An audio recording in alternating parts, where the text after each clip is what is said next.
A top communications official for Donald Trump has issued a dire warning that leftists are being trained for insurrection, and the Democrats will refuse to concede the election. And if Donald Trump refuses to stand down on Inauguration Day, the shooting begins. He is warning of armed revolt. Now, he's not completely wrong. We've already heard from Hillary Clinton saying that Joe Biden should not concede under any circumstances. We've heard the story about the war games planned out by Democrats suggesting they will not concede, preferring the West Coast secede from the Union. But there's one big important detail here. The New York Times story about this Trump official, it's about his personal Facebook account, and he did a live event to a very, very small amount of followers. So is it the most important story in the world? Probably not. And perhaps this is the ravings of a madman, paranoid and delusional from seeing endless streams of videos of far leftists engaging in conflict in the streets. He warned that the shooting in Portland, in fact, was just a drill.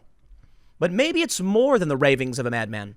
Maybe it's a man with insider information working in the government telling his close personal friends to buy ammo because it's going to get bad. And that's actually what happened. But framing is everything. Of course, the New York Times is just trying to paint it like this guy's crazy. He says he accused the CDC scientists of sedition. Not all of them, many of them. Now, while I don't necessarily know if this is true, and I'll say I think it's definitely over the top, we do know that there is a large group of employees at the CDC who are intersectionalists, far left identitarians who want racism to be declared a national health crisis. Is that this resistance group he's referring to? I don't know. But I can say that the Democrats likely will not concede. The Republicans likely will not concede either. And both liberals and conservatives believe that neither side will accept the results of the election.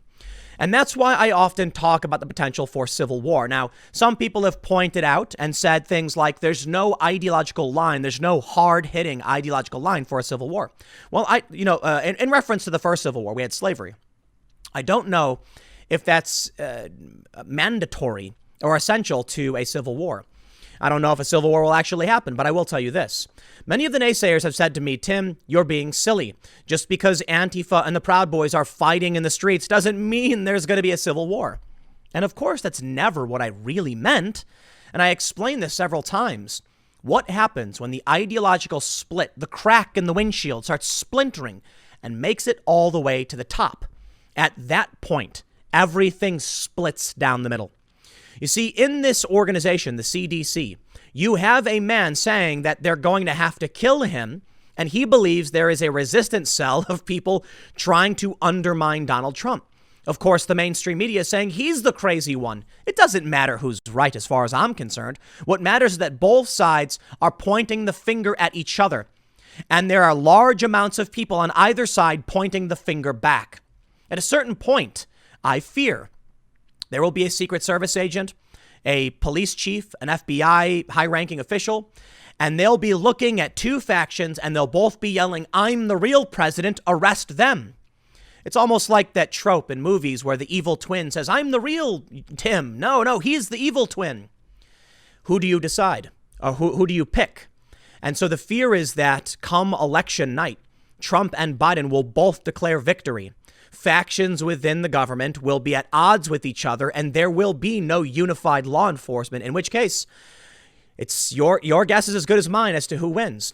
But it may come down, as Matt Taibbi said, to a couple vehicles rushing towards a police station, two men jumping out, yelling to the police captain, "Arrest that man." Or I'm paraphrasing. It was something like that. But let's not get ahead of ourselves. Maybe this guy's just off his rocker, right? So let's read the story and see what he's actually talking about. Before we get started, however, head over to timcast.com/donate if you'd like to support my work. There are many ways you can give. There's a P.O. box if you'd like to send stuff to me personally. But the best thing you can do is share this video. I don't have a big marketing department. I rely on word of mouth. If you think what I'm saying is reasonable and rational and important, sharing really does help spread the word. But also don't forget to like, subscribe, and hit the notification bell. Let's read the story. The New York Times reports Trump health aide alleges broad conspiracies and warns of armed revolt. Michael Caputo, The Assistant Secretary of Health for Public Affairs told a Facebook audience without evidence that left-wing hit squads were being trained for insurrection, and he accused CDC scientists of sedition. Now, I want to stop here and just point out the hilarity of the mainstream media. He told a Facebook audience without evidence. He has only a few followers. It was his personal Facebook account.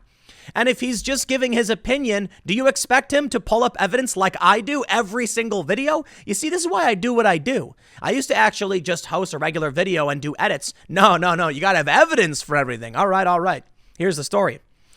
They say the top communications official at the powerful cabinet department in charge of combating the coronavirus accused career government scientists on Sunday of sedition in their handling of the pandemic and warned that left-wing hit squads were preparing for an armed insurrection after the election. Michael Caputo, 58, the Assistant Secretary of Public Affairs at the Department of Health and Human Services, said without evidence that the CDC was harboring a resistance unit determined to undermine President Trump. Let's do a fact check on that. Is there a resistance unit? What does that even mean? How do you even fact check that? I don't know. That's kind of ridiculous. I can tell you this. CDC employees call out agency's toxic culture of racial aggressions from July 13th.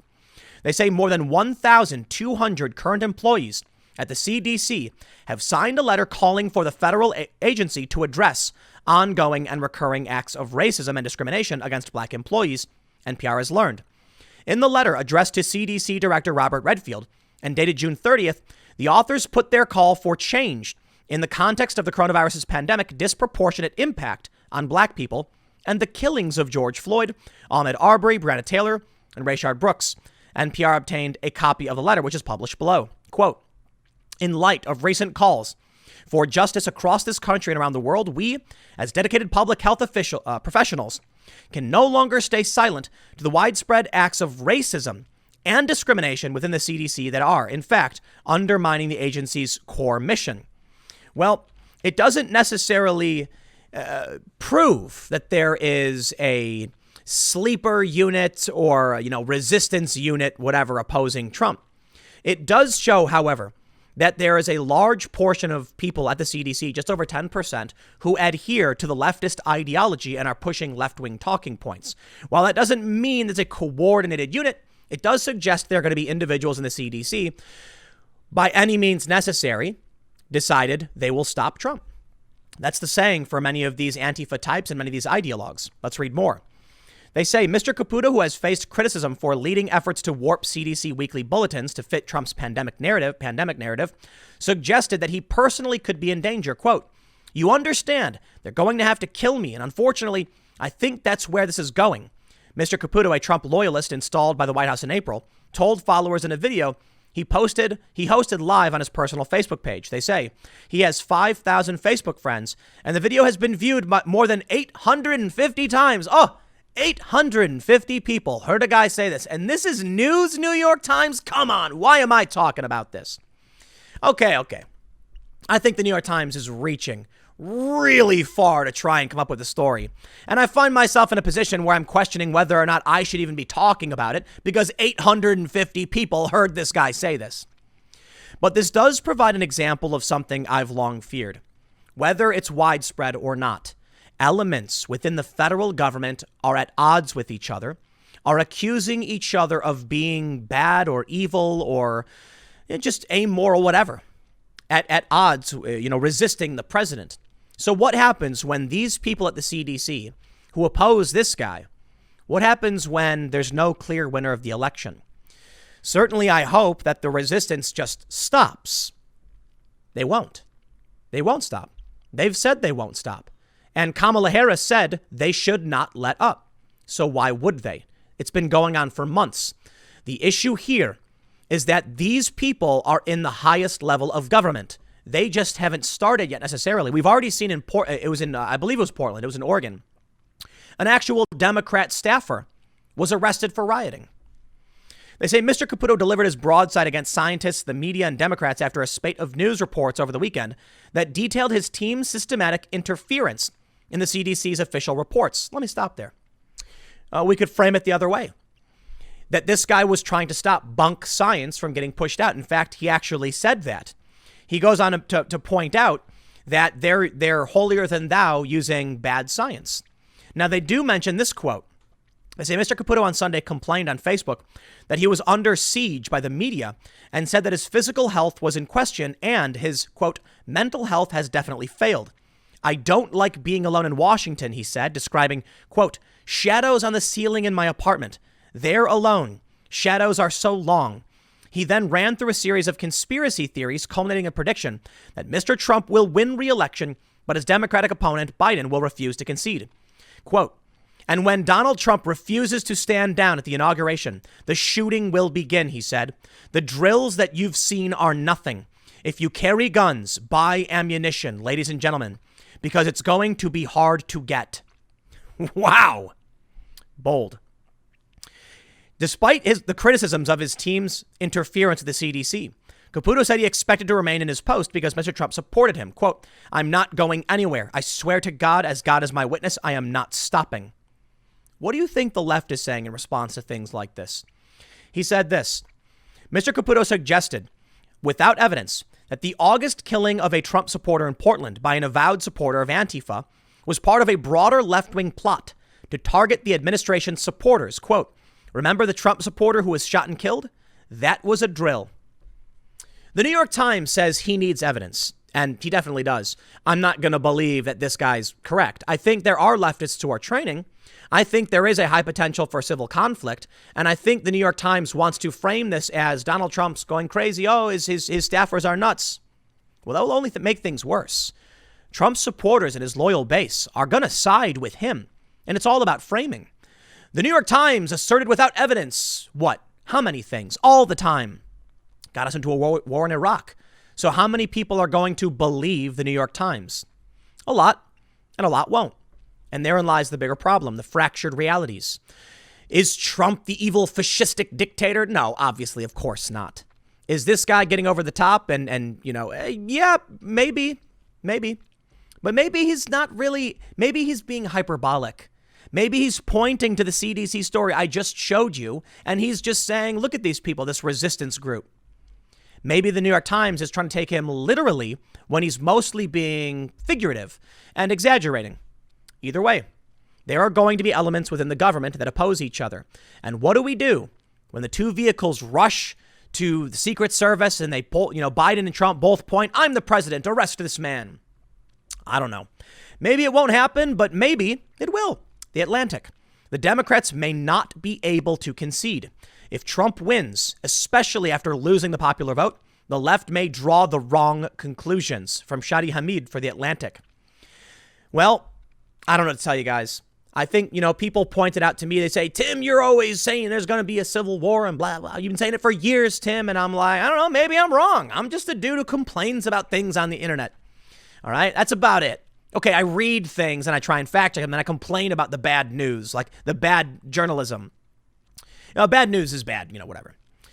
But how many stories like this do we have to get before you're like, maybe people will not accept the results and there will be nothing past 2020. Maybe Donald Trump will win. And maybe Joe Biden will say no. And both sides will declare themselves the victors. Maybe Joe Biden wins. Maybe Trump says no. Maybe all that matters at the end, both sides say, I'm the real government. And then what does the Secret Service do? What would anyone do? Civil war, right? Let's read the story from The Atlantic. This is the era of expecting the worst while hoping for the merely tolerable. Some might say that the worst is already happening. He goes on to mention the pandemic. He says, I don't believe Donald Trump is a fascist or a dictator in the making. And I don't believe America is a failed state. I find myself truly worried about only one scenario, that Trump will win re-election and Democrats and others on the left will be unwilling, even unable to accept the results. A loss by Joe Biden under these circumstances is the worst case, not because Trump will destroy America, he can't, but because it is the outcome most likely to undermine faith in democracy, resulting in more of the social unrest and street battles that cities, including Portland and Seattle, have seen in recent months. For this reason, strictly law and order Republicans who have responded in dismay to scenes of rioting and looting have an interest in Biden winning, even if they could never bring themselves to vote for him. I reject this 100%. I will not allow terrorism to dictate my vote. And when they keep coming out saying the only election result that will be peaceful is Joe Biden being handed power by Trump peacefully. They're telling us that unless Joe Biden landslides, there'll be violence. Why? Because they're going to bring it to us. And my response, if that's the narrative you want to roll with, bring it on. I am not going to vote for someone under duress. In fact, you try and threaten me, I'll do the opposite of what you say. Don't play games. Many people may be scared, however. I think it's so outrageous that they would repeatedly put out these narratives in the media, even this one, that if Joe Biden doesn't win, the violence will come. Trump says the same thing. Well, Trump says if Joe Biden wins, then you'll get the violence. Both sides are saying it, to be completely fair. Trump says if Biden wins, you're going to see violence and rioting in the street. So pick your side. I think Trump is correct. I think Joe Biden is weak. And I think one of the only reasons we've seen the rioting slow down is because Trump had Oregon State Police deputized, and the feds have been going after these people. I don't believe Joe Biden would do that. Joe Biden's supporting the rioters. Now, okay, fine. He called it the violence. He said rioting, looting, and destruction. All right. We got to get specific. Joe Biden's campaign staff bailed many of these people out. Kamala Harris fundraised. She tweeted out saying, hey, donate money. They supported Black Lives Matter over and over again. And let me make one thing clear. He can condemn the violence, but when he supports the organization that supports the violence, I don't want to hear it. You're playing games. He's just trying to say what he thinks he needs to say to win votes. But he has supported the movement, and the movement has been violent. If he wants to speak out against it, he can call them out by name. Until then, I think his words are meaningless. Here's what the Atlantic goes on to say. In presidential elections, once is a fluke, twice is a pattern. I struggle to imagine how, beyond utter shock, millions of Democrats will process a Trump victory. A loss for Biden, after having been the clear favorite all summer, would provoke mass disillusion with electoral politics as a means of change, at a time when disillusion is already dangerously high. If Democrats can't beat a candidate as unpopular as Trump during a devastating pandemic and a massive economic contraction, then are they even capable of winning presidential elections anymore? Democracy, after all, is supposed to self-correct after mistakes, particularly mistakes as egregious as electing Donald Trump, whose unfitness for the nation's highest office makes itself apparent with almost every passing day. The media is responsible, completely responsible. Any disillusion is because the media kept saying, we'll win, the Democrats will win, Trump can't win. On Bill Maher, Ann Coulter said, when asked, of the Republican candidates who has the best chance of winning, she said Donald Trump, and they all laughed. Ha ha ha, we're so much smarter than you. And what happened? Trump won. And that created a shock so hard to the psyche of many of these Americans, they snapped, developing instantaneous Trump derangement syndrome. You know why? Imagine if your entire world was built upon the lies being fed to you from mainstream media, from CNN and MSNBC and all these other outlets, and you believed it. Fox News is evil, they cried. And you believed it. And they were wrong. And your brain shattered like a block of ice being dropped out a window onto the floor. Nothing made sense anymore. Everything you were told just didn't happen. How could Donald Trump have won?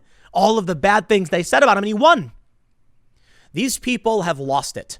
They have Trump derangement syndrome. There are many people who are uninitiated, aren't paying attention. They'll probably vote for Joe Biden. Some of them will probably vote for Trump. Many others have become deranged because their entire world was shattered. And the only thing they could do was cling to psychotic narratives like Trump must be working for Russia. The only way he could have won is if Vladimir Putin controls everything. And Rachel Maddow was more than happy to oblige in that derangement, spewing vile, nonsensical conspiracy for years, of which they're bringing back. So I can't tell you what you should expect. Go buy ammo? I did, but not because of civil war, because the riots are literally happening. And I can't rely on the police for my safety because they're trying to defund the police. Let's read a little bit more. Liberals had enough trouble accepting the results of the 2016 election. In some sense, they never really came to terms with it. The past 4 years have witnessed the continuous urge to explain why the inexplicable, to find solace in the fact that voters betrayed them. How could so many of their fellow Americans side with a racist and a fabulist, someone so callous and seemingly without empathy? It was easier to think that those Americans had been lackeys, manipulated and deceived, or that they simply hadn't understood what was best for them. Moreover, the Russians interfered. That tipped the balance. It's the only way to explain it. Well, maybe there will be a civil war, maybe there won't. But as much as there's derangement on the left, let's just call it this: excitement. The left is going to claim they're correct. Trump is Russian. He must be stopped. How about this? Donald Trump wins in a landslide. But then evidence emerges from some resistance intelligence agency members saying that the Russians interfered again and Joe Biden's the clear winner. How do you clear that up? It's one thing if you have a legal apparatus like mail-in voting is bunk and some votes weren't counted and then people argue over them. That can be resolved. What if it's a wild and unhinged conspiracy theory about Russia? You can't prove that. You'll never resolve that. You will get, what did we get from the first, from Russiagate? Mindless testimony on people's opinions. Garbage. Nothing uncovered. What did we get from Ukrainegate? Bunk garbage. Just people coming up and giving their opinions. And that's what'll happen. So what's their game? Their game is that Nancy Pelosi or whoever's the Speaker of the House becomes president, and then neither Trump nor Biden wins, and we have an interim president while we do another hearing. I don't know. Because I have to imagine, with itchy trigger fingers, some right-wingers predict the next civil war has finally arrived. There are militias that will not just sit back and say, okay. So when we have this Trump official say these leftist insurrectionists are planning armed revolt, sure. And so are right-wing militias planning to defend the Constitution or to revolt as well. I've heard the rhetoric that if they try and steal this from Trump, patriots will defend his administration. And we can hear the same rhetoric now from about the left. And many leftists are saying revolution, nothing less. So I wonder what this all really means in terms of what happens after November. Well, in just 3 days, we will see the White House siege. Adbusters who announced the White House siege, they're saying it will be nonviolent. A nonviolent protest. They put out this image.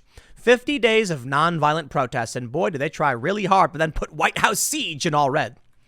So I responded, the White House siege will be nonviolent. Well, they're calling for nonviolence. Regardless of their intention in calling for this, it will likely be violent. I think you'd have to be insane to think there won't be violence, because right-wing groups are going to come out to counter the White House siege, and left-wing groups are going to come out, and we all know what that means. It means liberals and conservatives both believe the opposing side will refuse to accept November's election results. And there you go. The conspiracies are running wild. The lies, the excitement, the narrative, everything. People are gearing up for war. There's a couple. Look, ammo is being sold out. And I think the easiest way to explain it is that people are scared. We had a pandemic, and then we had mass rioting. What if ammo is being purchased like crazy because people aren't so scared about riots, but they're more scared about civil conflict?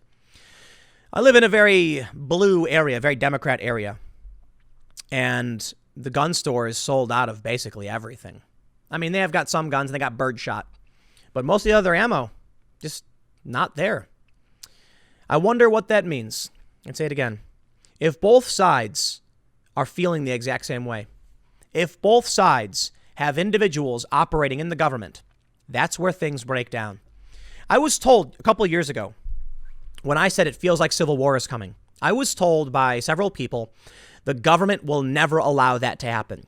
And it was a funny response. I was like, what do you mean the government won't allow it to happen? Well, the security state is too powerful. You realize the security state is comprised of individuals. So what happens when 50% is for Trump and 50% is for Biden, and they both start fighting with each other? Congratulations, the factions have reached the federal government. So look, maybe this guy, Michael Caputo, just a crazy guy. He's just one guy. He's nuts. He was talking to only 850 people. Big deal. Not a whole lot. What if he's not? What if he's not crazy? What if he's an insider who has access to government information? And so he's speaking up and telling you what he's seeing in the government. Well, that's worrisome. What I find interesting is that if a witness came forward and gave let's put it this way. If someone working at the CDC came to the New York Times and then started telling them, I work for the CDC, Donald Trump's loyalists are disrupting our science, what would the media do? They'd say, boom, mic drop. We got the story, the bombshell, Donald Trump undermining the CDC. Oh, wait, it's literally what they did. What would happen if a Trump official came out to the press and said there are crazy, unhinged leftists who are forming groups? They'd say, get out of here, you're nuts. Both without evidence. So how about this? The New York Times said, without evidence, that Michael Caputo was undermining the CDC. It's all about framing. And the media takes a clear framing on the side of the left. So if there will be a disillusioned group of Democrats preparing for armed insurrection, it will be because the media told them so. What that means for the rest of this country? Well, I'll tell you what. I have another prediction. I think it's possible we pass through this unscathed. I think it's possible that Donald Trump wins an enormous landslide. Hear me out. The Democrats, then seeing the enormous landslide and not knowing how to process it, go nuts. There will be some big Law and Order and Insurrection Act moments, but the United States will hold. And ultimately, we'll transition into an internet era of politics. You see, the Democrats that are freaking out, Joe Biden, they're establishment. That's the establishment. The people are supporting the establishment or they are the establishment. The media is defending the Democrats and going after Trump. But maybe the polls are all wrong. Maybe they're not accurately reaching out to the internet age. And it seems like we may be entering a new world where you have two factions. On this side, where you are, we read the news. You watch videos like mine, you hear what I have to say, and you watch other creators, and you get a diverse set of opinions. On the left, whatever the media says, the existing narrative is law. Well, that means Donald Trump is the candidate for people who are spending their time online and doing their own research, for better or for worse. And the people supporting Biden are those who just believe whatever CNN tells them. Well, CNN is going to collapse. The mainstream media is dying. We may be looking at a transition in our information absorption and our society for the better. Donald Trump is just the Model T of the internet presidents. Maybe the Democrats will have a crushing defeat because the mainstream media has lost touch. Their ratings are meaningless, and people are actually watching content like this. I'll tell you what, as of right now, I personally have gotten over 100 million views in the past month. 1 month, 100 million. You also have the likes of Joe Rogan and Ben Shapiro, probably also getting hundreds of millions. And Ben Shapiro and the Daily Wire they're consistently the top Facebook shared stories. They produce the top shared stories. So what does that mean? Maybe the polls are all wrong because they're polling establishment individuals. Maybe what we're really seeing is that those on the internet will overwhelmingly support Trump.